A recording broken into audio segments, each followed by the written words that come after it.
আর 3 জায়গার দোয়া নিতে পারো, 2 হাত দিয়া টাকা এত পরিমাণ হালাল ভাবে আসবে, নিয়েও শেষ করতে পারবা না। দাড়ি রাখো না কেন? চাকরি থাকবে না।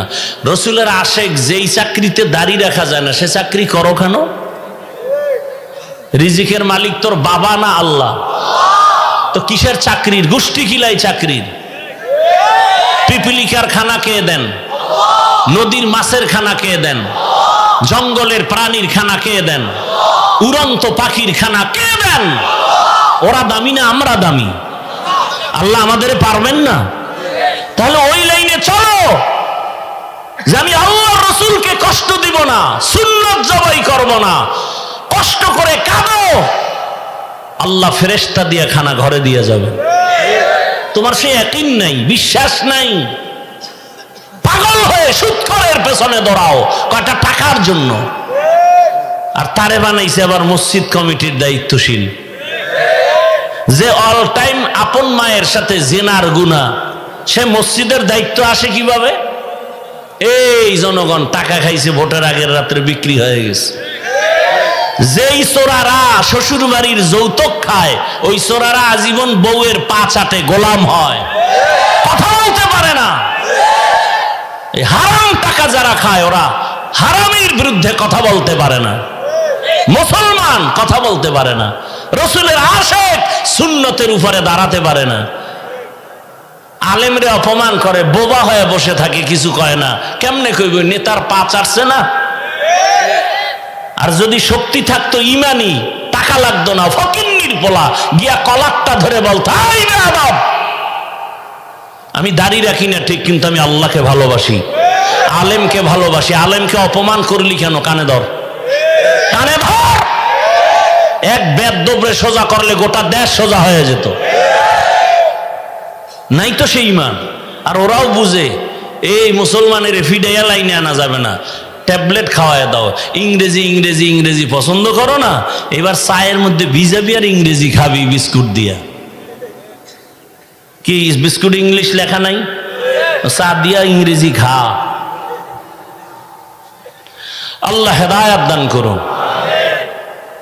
অনুরোধ করে গেলাম পর্দার আড়ালের মা বোনেরা, এরে আম্মা জান, আপনার মতো কত মা কত বোন এই এলাকায় এখনো আছে, বেপরদায় চলে না, নামাজ ছাড়ে না, আছে না? ভিন্ন লাইনের মা বোনেরা কেন মার্কেটে ঘুরে নিজের জীবনটা নষ্ট করেন? বখাটে চরিত্রহীনের নজর কেন নিজে লাগান? ওই চরিত্রহীনদের নজর লাগবে তো আপনার জীবনটা দিন দিন দুর্বল হয়ে যাবে, শরীরটা নষ্ট হয়ে যাবে, অসুস্থ হয়ে যাবে।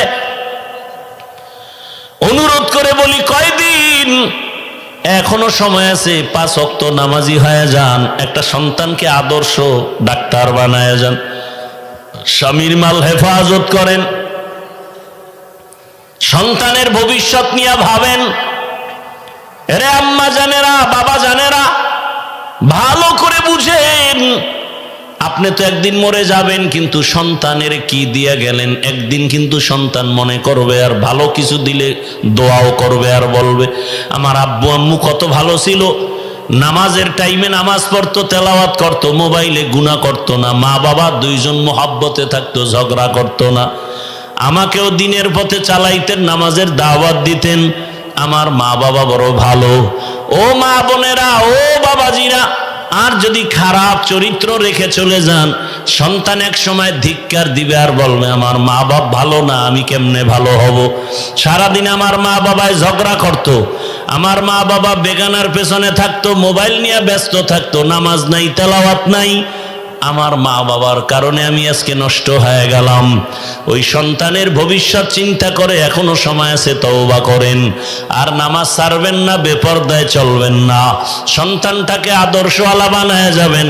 ও যুবক, আল্লাহর কাছে তওবা করো। আল্লাহর ওলি, খাস ওলি, যাদের বয়ান শুনলে দিল নরম হয়, চোখে পানি আসে, এদের কাছে যাও। যাদের কথায় মানুষের আমল সুন্দর হয়, গুনাহ ছাড়তে মনে চায়, এদের কাছে যাও। এরপরে তাদের কথা শুনিয়া গুনাহমুক্ত হয়ে তাকওয়ার পাওয়ার অন্তরে নাও। আল্লাহর কাছে মনে মনে তওবা করো, আর দাড়ি কাটবা না, নামাজ ছাড়বা না, বেপরদায় চলবা না। মা বাবার দোয়া নিয়া, শিক্ষকের দোয়া নিয়া, ওলামায়ে কেরামের দোয়া পরামর্শ নিয়ে নবীর তরিকা মেনে চলবো। তওবা করার মতো যদি অন্তর তৈরি হয়, খাঁটি নিয়তে দুটো হাত আল্লাহকে দেখায় দাও। আয় আল্লাহ, হাতগুলো কবুল করে নেন, তওবা কবুল করে নেন, তওবার উপরে মজবুত হইয়া চলার তৌফিক দান করেন, আমিন।